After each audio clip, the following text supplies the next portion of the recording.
Hello दोस्तों, मैं अमर सिंह आचार क्लासेस में आपका स्वागत करता हूं। तो चलिए आज लेक्चर 5 पढ़ने जा रहे हैं। लेक्चर 5 में हम पढ़ेंगे क्या? विद्युत धारिता। विद्युत धारिता क्या है, अब इसको देखते हैं। लेसन का नाम है संधारित्र तथा धारिता। तो इसकी पहली हेडिंग हम पढ़ेंगे विद्युत धारिता। अब देखिए धारिता का अर्थ क्या है। तो धारिता का अगर हम अर्थ देखें, धारिता का अर्थ, धारिता का जो शाब्दिक अर्थ है धारण करने की क्षमता, धारण करने की क्षमता। तो देखिए केवल धारिता होता तो सीधा हम बोल देते हैं कि धारण करने की क्षमता को क्या कहते हैं? धारिता। और विद्युत धारिता, तो विद्युत धारिता क्या है? तो विद्युत धारिता की परिभाषा लिखेंगे, किसी वस्तु द्वारा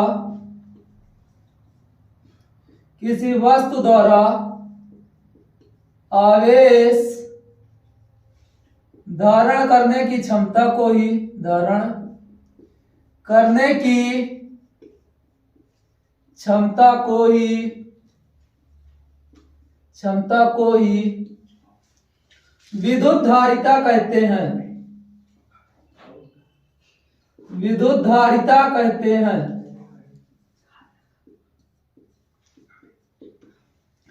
देखिए विद्युत धारिता क्या है? तो किसी वस्तु द्वारा आवेश धारण करने की क्षमता को ही विद्युत धारिता कहते हैं। अब देखिए यह लिखे, यदि किसी चालक को Q कूलम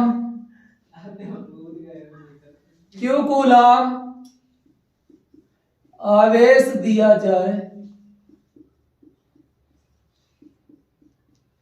जाए और विभव में वृद्धि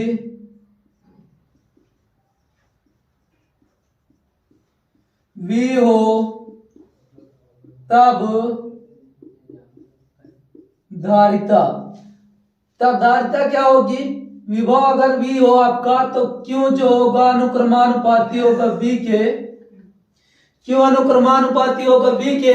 अगर यहाँ पास से हम अनुक्रमानुपाती का चिन्ह हटाएंगे तो एक नियतांक C लगाएंगे और ये V हो जाएगा। तो यहां से अगर हम C बराबर निकालें तो Q बटे V आएगा, जहां C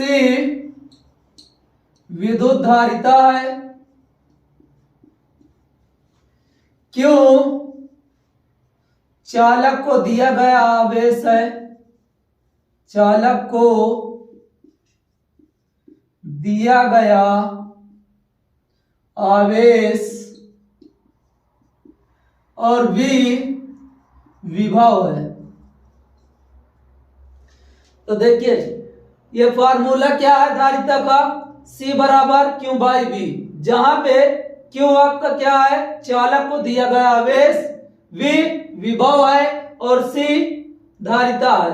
अब देखिए यहां से इसका मात्रक अगर निकालें, इसका SI मात्रक देखें तो SI मात्रक इसका होगा Q। यहां से अगर Q देखें तो आवेश है, Q आवेश है और V विभव है। तो देखिए यहां से आवेश का मात्रक क्या होता है? कूलम। आवेश का मात्रक कूलम और विभव का मात्रक वोल्ट। तो इसका SI मात्रक कूलम प्रति वोल्ट या फैराड होता है, या फैराड होता है। अब देखिए अगर इसका हम मात्रक निकाल लिए तो इसकी विमा हम आसानी से निकाल सकते हैं। तो विद्युत धारिता की विमा क्या होगी? विद्युत धारिता की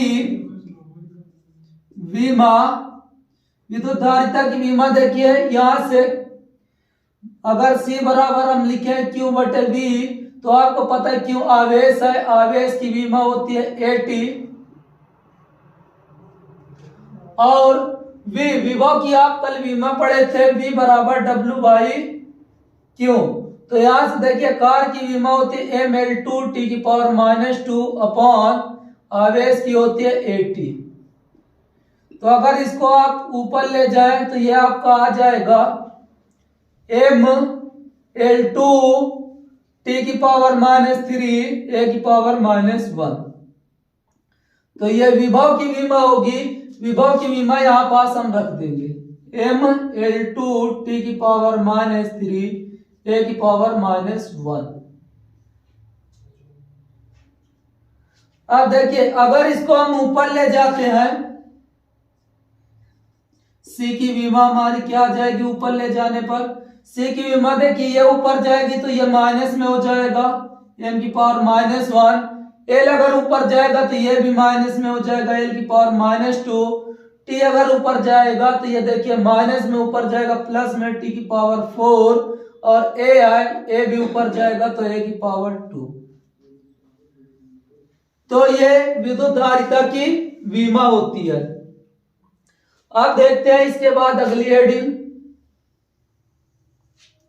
अगली हेडिंग क्या है, विलगित गोली चालक की धारिता ज्ञात करेंगे। किसी विलगित गोली चालक की धारिता, विलगित गोली चालक की धारिता। ये देखिए विलगित गोली चालक की धारिता क्या होती है, इसका फार्मूला क्या होता है। तो इसके लिए सबसे पहले एक चित्र बनाते हैं कि माना कोई गोली चालक है जिसके केंद्र पर +Q आवेश है। माना कोई विलगित गोली चालक है जिसके केंद्र पर +Q आवेश है। अब इस केंद्र के कारण इसके चारों दिशाओं में समान चुंबकीय क्षेत्र, समान विद्युत क्षेत्र उत्पन्न हो जाएगा, और इसी आवेश के कारण इसके सभी पृष्ठ पर समान रूप से धन आवेश वितरित हो जाएंगे। ये वितरित है आवेश। अब देखिए इस गोली चालक की त्रिज्या R है। तो लिखेंगे कैसे, माना कोई विलगित गोली चालक जिसकी त्रिज्या R है, गोली चालक के केंद्र पर +Q आवेश है और गोले पर समान रूप से धन आवेश वितरित है। अब देखिए ये होगा इसकी रचना। अब इसका डेरिवेशन करते हैं तो लिखेंगे गोली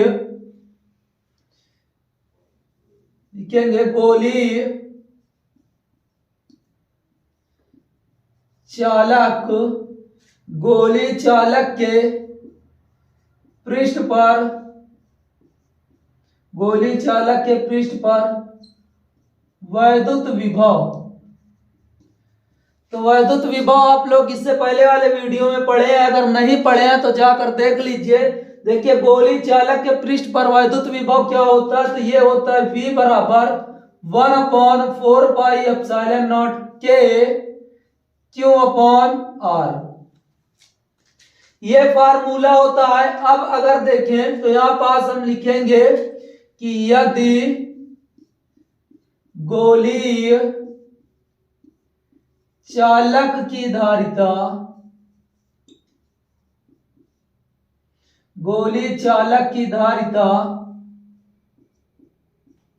C हो, तब अगर चालक की धारिता C हो तब अभी C बराबर आप लोग पढ़े हैं। ये देखिए C बराबर क्या होता है, Q/V।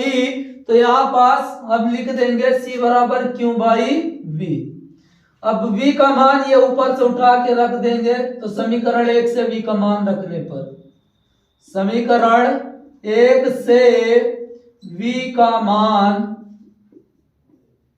रखने पर,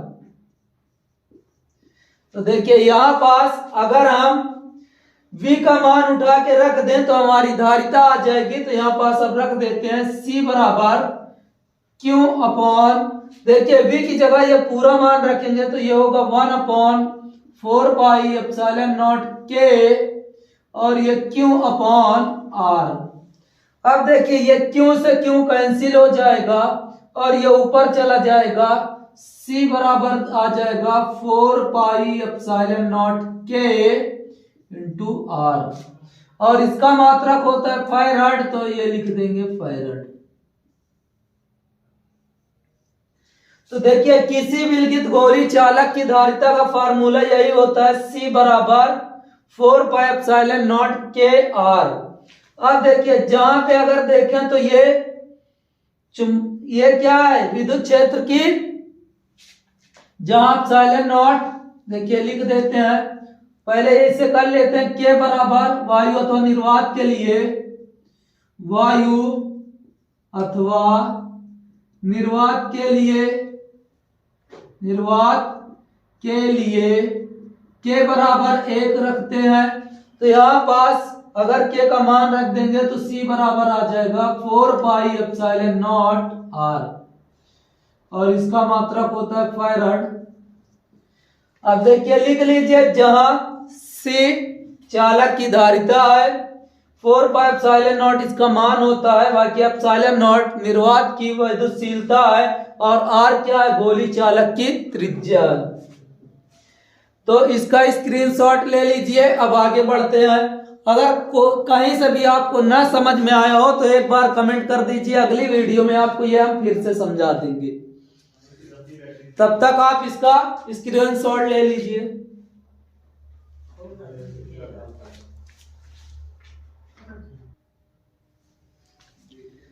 तो आइए अब हेडिंग देखते हैं, संधारित्र। संधारित्र क्या है ये समझते हैं। संधारित्र को इंग्लिश में बोलते हैं कैपेसिटर। नाम तो इसका सुने ही होंगे। कैपेसिटर क्या होता है, देखिए संधारित्र की बात करें तो संधारित्र एक ऐसा समायोजन है जिसमें किसी चालक का बिना आकार बदले उस पर पर्याप्त मात्रा में आवेश संचित किया जा सकता है। तो लिख लीजिए परिभाषा इसकी क्या है कि संधारित्र एक ऐसा समायोजन है जिसमें किसी चालक का बिना आकार बदले उस पर पर्याप्त मात्रा में आवेश संचित किया जा सकता है। तो इसकी परिभाषा देख लीजिए। संधारित्र एक ऐसा समायोजन है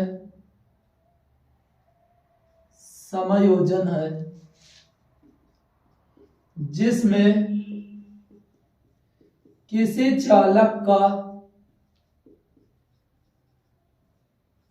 किसी चालक का बिना आकार बदले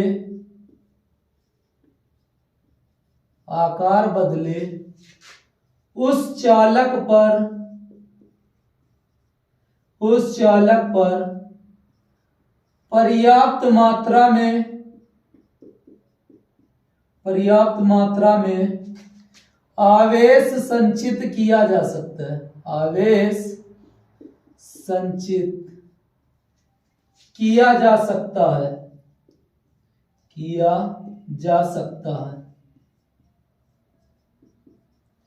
देखिए इसे दिखाएंगे कैसे, ये दोनों लाइनें बराबर होगी, यह होता है। सी से इसको प्रदर्शित करेंगे। तो देखिए संधारित्र क्या है, संधारित्र एक ऐसा समायोजन है जिसमें किसी चालक का बिना आकार बदले उस पर पर्याप्त मात्रा में आवेश संचित किया जा सकता है, अर्थात इकट्ठा किया जा सकता है। अब देखिए अगली हेडिंग देखिए क्या है, समांतर प्लेट संधारित्र। समांतर प्लेट संधारित्र की धारिता के लिए व्यंजक या सूत्र। देखिए समांतर प्लेट संधारित्र को अगर रख दिया जाए तो उसके लिए धारिता का क्या फार्मूला आता है, अब उसका डेरिवेशन करते हैं। और ये आपका बहुत इंपॉर्टेंट है, ये हर बार एग्जाम में पूछा जाता है। तो आपका देखिए इस चैप्टर से केवल ये 4 हेडिंग आपको पढ़ना जरूरी है, और आपको सिर्फ हम वही पढ़ाएंगे जो आपके बोर्ड एग्जाम में आए। ज्यादा पढ़ाने से कोई मतलब भी नहीं, आपके पास टाइम भी कम है, तो इसलिए जितना पढ़ा जाए केवल आप उतना ही अच्छे से तैयार करते रहिए, आपका अच्छा पेपर निकल जाएगा। तो देखिए समांतर प्लेट संधारित्र की धारिता का, अब देखिए यहां पास इसका चित्र बनाएंगे। ये मान लिया हमारा कोई एक प्लेट है और दूसरी प्लेट ये है। अब देखिए इस पर अगर हम प्लस क्यू आवेश दे रहे हैं, इस पर अगर हम प्लस क्यू आवेश दे रहे हैं, तो इसके अंदर वाली पृष्ठ पर समान रूप से धन आवेश एकत्रित हो जाएगा, और इसको हम पृथ्वी से इधर जोड़ दे रहे हैं, इसको हम पृथ्वी से जोड़ दे रहे हैं, और इस पर समान रूप से, इस पर प्लस क्यू आवेश समान रूप से वितरित है, और इस पर माइनस क्यू आवेश समान रूप से वितरित है। अब देखिए इन दोनों प्लेटों का अनुप्रस्थ परिच्छेद क्षेत्रफल, इसका परिच्छेद क्षेत्रफल कैपिटल ए है। दोनों प्लेटों का क्षेत्रफल कैपिटल ए है, और यह दोनों पृष्ठ का, दोनों प्लेटों का पृष्ठीय आवेश घनत्व सिग्मा है। इसका प्लस में सिग्मा है और इसका माइनस में। तो एक का प्लस में पृष्ठीय आवेश घनत्व, दूसरे का माइनस में है, और ये दोनों प्लेटों के बीच की दूरी स्मॉल डी है। आप देखिए वैद्युत क्षेत्र की तीव्रता आपको इसके बीच में निकालनी है, तो वैद्युत क्षेत्र की तीव्रता अगर आप देखें तो प्लस से हमेशा माइनस की ओर होगी, तो ये इसकी वैद्युत क्षेत्र की तीव्रता प्लस से माइनस की ओर होगी। तो अब देखिए इसकी रचना लिख लेते हैं। रचना कैसे लिखेंगे, माना दो समांतर प्लेट, अब ये दोनों का नाम भी लिख लेते हैं। माना ये आपकी कोई समांतर प्लेट ए है, इसका नाम x रख लेते हैं और इसका नाम y रख लेते हैं। वैसे तो प्लेट का कुछ भी नाम रख सकते हैं, हम a ही रखने वाले थे, लेकिन यहाँ पास a इसका क्या है, क्षेत्रफल है, तो इसलिए हम एक का x नाम रख दिया और दूसरे का y। तो आप a to z कुछ भी रख सकते हैं जो आपकी इच्छा करें। तो अब इसमें लिखेंगे कैसे, माना दो समांतर प्लेट x और y है, माना दो समांतर प्लेटें x और y है जिसके बीच की दूरी स्मॉल d है। तो पहले क्या लिखेंगे, माना दो समांतर प्लेटें x और y है जिनके बीच की दूरी स्मॉल d है। अब दोनों प्लेटों का क्षेत्रफल कैपिटल A है, दोनों प्लेटों का क्षेत्रफल कैपिटल A है। पहले प्लेट पर समान रूप से धन आवेश वितरित है और दूसरे प्लेट पर समान रूप से ऋण आवेश वितरित है। अब देखिए पहले पर प्लस क्यों आवेश है, तो इसका पृष्ठीय आवेश घनत्व तो प्लस सिग्मा है और दूसरे पर माइनस सिग्मा है। अब देखिए यहां से ये हो गया। अब इसकी डेरिवेशन करते हैं। इसका डेरिवेशन क्या है, तो लिखेंगे प्लेटों के बीच वैद्युत क्षेत्र की तीव्रता, प्लेटों के बीच वैद्युत क्षेत्र की तीव्रता। देखिए अब प्लेटों के बीच की वैद्युत क्षेत्र की तीव्रता क्या होती है, तो E बराबर होता है सिग्मा अपॉन के एप्सिलॉन नॉट। देखिए के एप्सिलॉन नॉट होती है यदि प्लेटों के बीच विभवांतर V हो। अब लिखेंगे यदि प्लेटों के बीच, यदि प्लेटों के बीच विभवांतर V हो तब क्या होगा, अगर प्लेटों के बीच विभवांतर V हो तब इसका फार्मूला आएगा V बराबर ED।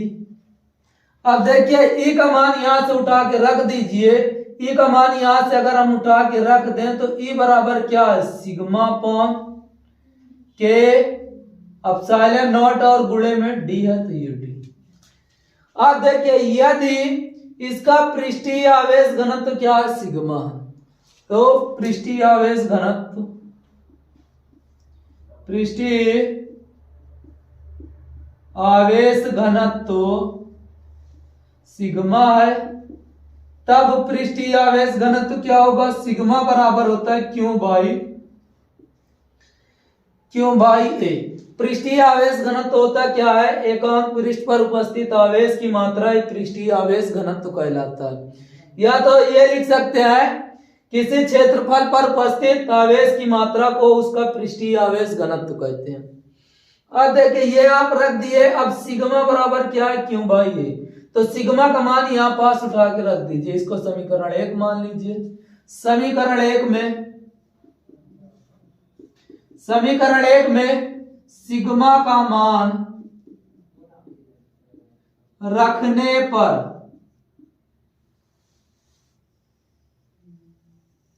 देखिए समीकरण 1 में सिग्मा का अगर हम मान रख दें तो देखिए समीकरण 1 में सिग्मा का मान क्या होगा, तो v बराबर जो आपको पहले समीकरण है उसको लिख देते हैं। v बराबर क्या है, सिग्मा d के एप्सिलॉन नॉट है।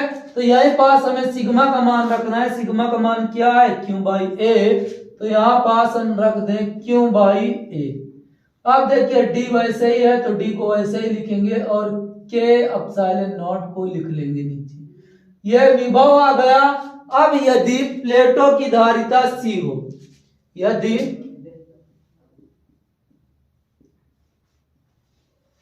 प्लेटों की धारिता C हो तब C बराबर क्या होता है, Q बाई V। तो देखिए C बराबर क्या होता है, Q बाई V। और ये समीकरण 2 बना लीजिए। तो समीकरण 2 से V का मान रख दीजिए। समीकरण 2 से V का मान रखने पर, तो देखिए समीकरण 2 से V का मान रख दीजिए इसमें। तो ये C बराबर आ जाएगा Q, V का मान देखिए Q D बटे A के एप्सिलॉन नॉट। तो Q से Q कैंसिल हो जाएगा तो C बराबर आ जाएगा। देखिए इसके नीचे अगर 1 मान लेंगे तो ये इसका गुणा इसमें हो जाएगा बीच वाले का और इसका ऊपर, तो ये हो जाएगा आपका A के एप्सिलॉन नॉट अपॉन D। तो देखिए यह फार्मूला होता है कि समांतर प्लेट संधारित्र की धारिता के लिए व्यंजक। यदि दो समांतर प्लेटों को हम अगर साथ में रख दें तो उसकी धारिता का फार्मूला होता है C बराबर A के एप्सिलॉन नॉट अपॉन D। अब देखिए अगर यहाँ पास के क्या है, वायु अथवा निर्वात के लिए के का मान 1 होता है। तो अगर यहाँ पास के बराबर हम 1 रख दें वायु अथवा निर्वात के लिए, वायु अथवा निर्वात के लिए, तो के बराबर 1, तो ये C बराबर आ जाएगा A epsilon not upon D। इसका मात्रा फैराड होता है तो फैराड लिख देंगे, यहां भी फैराड। तो ये डेरिवेशन था, ये समाप्त हो गया है। अब देखिए इसका स्क्रीनशॉट ले लीजिए, बस इसका 2 लाइन और है उसे भी बता दें, उसके बाद बस इसकी लास्ट हेडिंग है।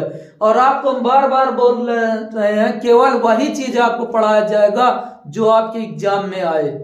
तो इसका स्क्रीनशॉट लीजिए फिर आगे बढ़ते हैं।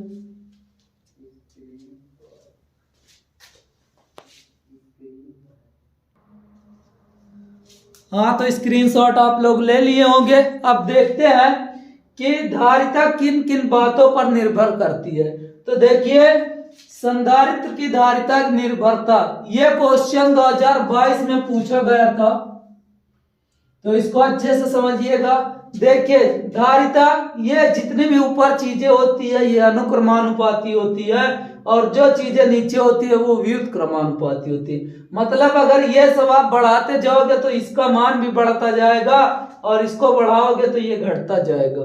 तो आइए इसको देखते हैं। जो पहली बात ये किस पर निर्भर करेगी, तो यहाँ पास देखिए C अनुक्रमानुपाती है K के। अब क्या क्या है, परावैद्युत माध्यम है। परावैद्युत माध्यम का मतलब ये, अगर मान लीजिए आपकी प्लेट है प्लस और ये आपकी प्लेट है माइनस। अब अगर इसके बीच हम जो माध्यम भरेंगे या जो माध्यम होगा उस पर भी निर्भर करेगा। अब अगर देखिए माध्यम को बढ़ाते जाएंगे तो धारिता भी बढ़ती जाएगी। तो संधारित्र की धारिता परावैद्युत माध्यम के अनुक्रमानुपाती होता है। अर्थात अगर हम परावैद्युत माध्यम को बढ़ाते जाएंगे तो यहाँ पास धारिता का मान भी बढ़ता जाएगा। अब दूसरी बात देखिए, जो धारिता होगी वह ए पर प्लेट के क्षेत्रफल पर निर्भर करेगी। संधारित्र की धारिता प्लेटों के क्षेत्रफल के अनुक्रमानुपाती होगा। यदि हम इस प्लेट की चौड़ाई को और बढ़ाते चले जाएं तो इसकी धारिता का मान भी बढ़ता जाएगा। तो इसे लिखेंगे कि संधारित्र की धारिता प्लेट का क्षेत्रफल बढ़ाने पर बढ़ती है। अब देखिए तीसरा ये देखिए किस पर, इसके बीच की दूरी पर। अब अगर हम इसके बीच की दूरी को अगर बढ़ाएंगे, यदि प्लेट के बीच की दूरी को हम बढ़ाते जाएंगे तो संधारित्र की धारिता का मान घटता जाएगा। ठीक, यदि हम प्लेटों के बीच की दूरी, इसकी दूरी क्या थी, स्मॉल डी थी, अगर इसको हम बढ़ाते जाएंगे तो इसकी धारिता घटती जाएगी। तो ये तीन बातें थी, एक बार फिर से समझ लीजिए। यहीं से देखिए, संधारित्र की धारिता किस पर, के पर, के क्या है, परावैद्युत माध्यम है तो परावैद्युत माध्यम के अनुक्रमानुपाती होगा। दूसरा देखिए ए पर, ए मतलब प्लेट की क्षेत्रफल, ये ए क्या है, प्लेट की क्षेत्रफल, प्लेट का क्षेत्रफल है। तो अगर प्लेट का क्षेत्रफल हम बढ़ाते जाएंगे तो संधारित्र की धारिता का मान बढ़ता जाएगा। और यदि हम प्लेटों के बीच की दूरियों को बढ़ाते चले जाएं तो संधारित्र का मान घटेगा। तो एक बात हमेशा याद रखिए, जो अगर सामने एकदम लिखा है बराबर में तो उसको अगर आप बढ़ाएंगे तो इधर वाला भी बढ़ेगा, और बटे में है अपॉन में है, अगर आप इसको बढ़ाएंगे तो ये घटेगा। तो देखिए अब अगली हेडिंग हम देखते हैं। अगली हेडिंग क्या है, देखिए समांतर। अब देखिए इसी के बीच में अगर हम परावैद्युत पदार्थ की कोई पट्टी भर दे या कोई माध्यम रख दे तब इसकी धारिता का क्या फार्मूला होगा, ये आप देखेंगे। तो देखिए हेडिंग क्या है, समांतर प्लेट संधारित्र, समांतर प्लेट संधारित्र की प्लेटों के बीच परावैद्युत पदार्थ की पट्टी रखने पर धारिता। देखिए इसमें अगर हम दो प्लेट बना लें, ये मान लीजिए कि हमारी कोई प्लस वाली प्लेट है जिस पर धन आवेश समान रूप से वितरित है, और इधर हम मान ले कोई ऋण आवेशित प्लेट है जिस पर समान रूप से ऋण आवेश है। अब इस प्लेट को हम x मान लिया और इस प्लेट को हम y मान लिए, और दोनों प्लेटों के बीच की दूरी स्मॉल डी है। दोनों प्लेटों के बीच की दूरी स्मॉल डी है। इस पर प्लस क्यू आवेश दिया जा रहा है, इस पर माइनस क्यू आवेश है। अब देखिए इसको हम पृथ्वी से जोड़ देते हैं, और इसका पृष्ठीय आवेश घनत्व सिग्मा है, इसका पृष्ठीय आवेश घनत्व माइनस सिग्मा है। अब इसी के बीच में हम परावैद्युत पदार्थ की पट्टी भरेंगे। अब देखिए इसके बीच में हम ये परावैद्युत पदार्थ की एक पट्टी रख दिए। अब देखिए परावैद्युत पदार्थ की पट्टी रख दी है, और इस पट्टी की मोटाई स्मॉल टी है। तो इसकी रचना लिख लेंगे। रचना कैसे लिखेंगे, माना दो समांतर प्लेट x और y है। माना दो समांतर प्लेट x और y है जिसके बीच की दूरी स्मॉल d है। पहले प्लेट पर धन आवेश समान रूप से वितरित है जिसका पृष्ठीय आवेश घनत्व प्लस सिग्मा है। दूसरी प्लेट पर ऋण आवेश समान रूप से वितरित है जिसका पृष्ठीय आवेश घनत्व माइनस सिग्मा है। अब दोनों प्लेटों के बीच में परावैद्युत पदार्थ की एक पट्टी रखी गई जिसकी मोटाई स्मॉल टी है। ये बातें लिख लेंगे। अब देखिए इस डेरिवेशन की शुरुआत करते हैं। रचना इसकी लिख लीजिएगा बैक करके वीडियो। अब देखिए यहां पास लिखेंगे प्लेटों के बीच वैद्युत क्षेत्र की तीव्रता। अभी प्लेटों के बीच आप वैद्युत क्षेत्र की तीव्रता लिखेंगे क्या? प्लेटों के बीच वैद्युत क्षेत्र की तीव्रता। तो वैद्युत क्षेत्र की तीव्रता क्या है? E1 बराबर क्या होगा? अभी आप लोग पढ़े थे सिग्मा अपॉन एप्सिलॉन नॉट। अभी इससे पहले वाले डेरिवेशन में आप लोग पढ़े थे। अब देखिए प्लेटों के बीच अगर जब वायु हो, प्लेटों के बीच क्या हो? जब वायु हो तब ये आपका फॉर्मूला आएगा। प्लेटों के बीच जब वायु अथवा निर्वात,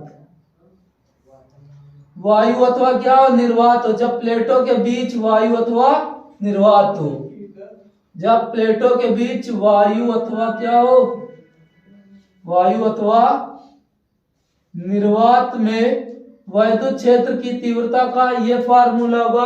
अब अगर देखिए प्लेटों के बीच परावैद्युत पदार्थ भर दिए जाए तो लिखेंगे प्लेटों के बीच परावैद्युत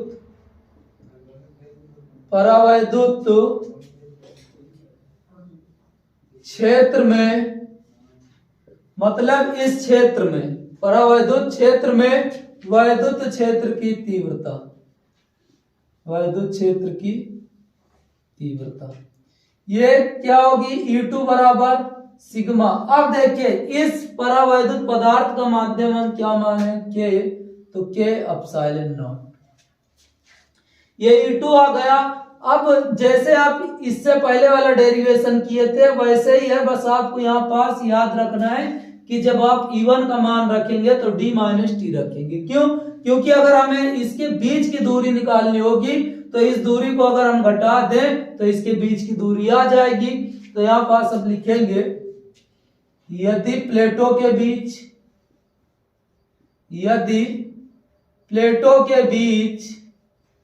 विभवांतर V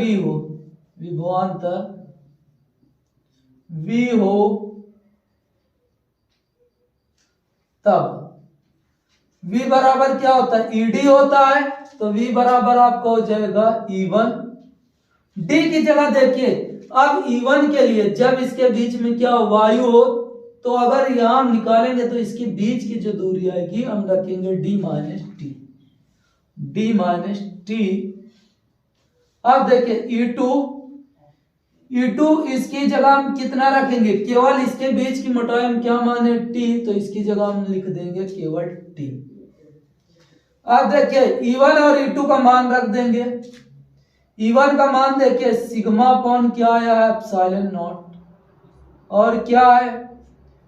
D minus T plus E2 का मान देखिए sigma upon K epsilon not और ये T। अब देखिए यहाँ पास अगर हम देखें तो कुछ कॉमन है। सिग्मा अपॉन एप्सिलॉन नॉट इधर भी है, सिग्मा अपॉन एप्सिलॉन नॉट इधर भी है। तो ये आ जाएगा सिग्मा अपॉन एप्सिलॉन नॉट और यहाँ हमारा बच्चा क्या? D माइनस टी और ये बच्चा है T अपॉन K। अब देखिए जब हम विभव निकाल लिए तो अब सिग्मा बचा, सिग्मा का मान निकाल लेंगे। पृष्ठीय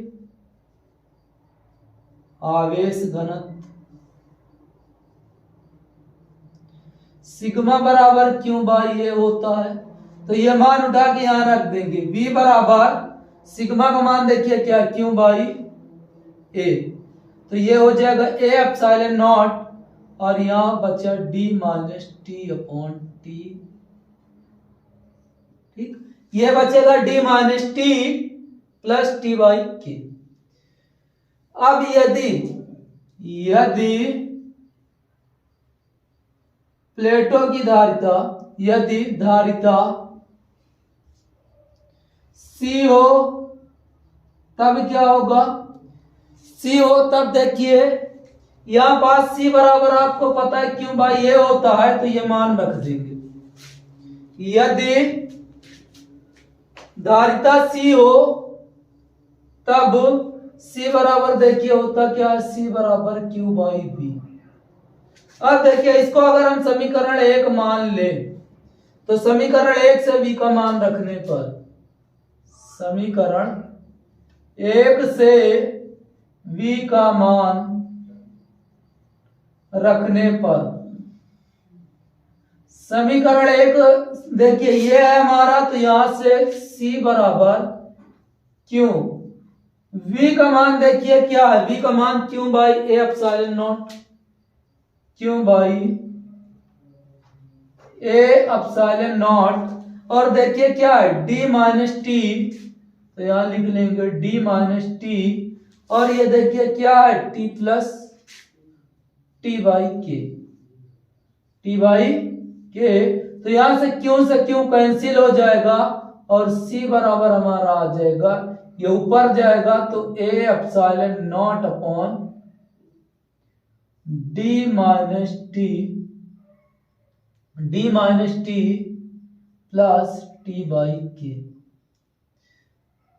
तो यही होता है फॉर्मूला। देखिए जब आपकी समांतर प्लेट संधारित्र के बीच अगर परावैद्युत पदार्थ की पट्टी रख दिया जाए तो उसकी धारिता ये होती है। तो इसको नोट कर लीजिए, इसका स्क्रीनशॉट ले लीजिए। फिर इसके बाद बस थोड़ा सा बचा है इसकी विशेष स्थितियां, इसकी स्थिति बता दें, यह चैप्टर आपका पूरी तरीके से समाप्त। आप बस पेपर तक हमारे साथ ऐसे ही बने रहिए, आपको डेली ऐसा बताया जाएगा जो कि सीधे आपके एग्जाम में देखने को मिलेगा। और ये चारों जो हेडिंग पढ़ाए हैं, चारों हेडिंग बहुत इंपॉर्टेंट है, तो इसको अच्छे से पढ़ लीजिएगा।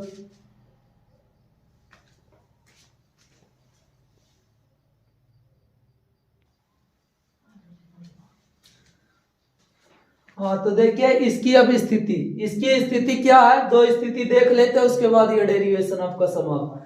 तो इसमें विशेष स्थिति में देखते हैं। विशेष स्थिति में क्या होगी? पहली स्थिति होगी जब प्लेटों के बीच में, ये जो आपकी प्लेट बनाई गई थी, जब प्लेटों के बीच में पूरे में परावैद्युत पदार्थ की पट्टी भर दी जाए, पूरे में, तो पूरे में अगर पट्टी भर दी जाए पूरे में, तब ये T बराबर क्या हो जाएगा? D हो जाएगा। T बराबर क्या हो जाएगा? D हो जाएगा। तो अभी आप लोग फार्मूला पढ़े हो, C बराबर, इसकी हिंदी लिख दे, देखिए जब प्लेटों के बीच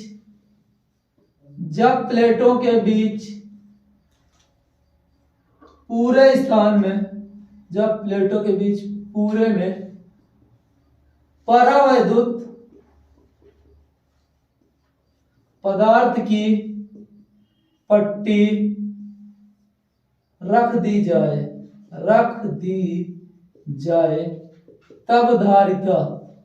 तब धारिता जो होगी C बराबर, तब T बराबर क्या हो जाएगा? D। तब देखिए ये आपका फॉर्मूला है, C बराबर A epsilon not upon D minus T plus T by के है। अब देखिए जहां पे आपको ये D दिख रहा है वहां चाहे T रख दीजिए, ये T बराबर D रखेंगे, तो यहाँ पास अगर हम क्या रख दें? A epsilon not upon T minus T, यहाँ पास हम D रख दें, D माइनस D, और ये D बाई के, तो माइनस प्लस ये कैंसिल, ये ऊपर हो जाएगा, तब धारिता जो आएगी A एप्सिलॉन नॉट, और ये देखिए ऊपर गुणा हो जाएगा तो ये हो जाएगा K और ये D। तो देखिए पहली स्थिति में अगर हम पूरे में क्या भर दें? परावैद्युत पट्टी भर दें, तब हमारा फार्मूला ये आएगा। और देखिए दूसरी स्थिति क्या है इसकी? जब इसके बीच में पूरा वायु हो, जब प्लेटों के बीच पूरे स्थान में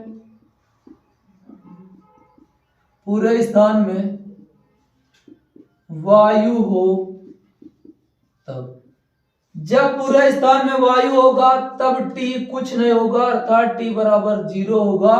तो जो आप फार्मूला पढ़े हैं वही होगा, C बराबर epsilon not A upon D।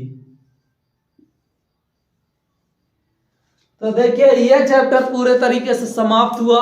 उम्मीद करते हैं आपको वीडियो अच्छा लगा होगा, और यदि वीडियो आपको पसंद आई है तो इस वीडियो को लाइक कीजिए, शेयर कीजिए और इस हमारे चैनल को सब्सक्राइब कीजिए। फिर आपको अगले वीडियो में मिलेंगे कोई ऐसे टॉपिक के साथ जो सीधे आपके बोर्ड एग्जाम में देखने को मिलेगा।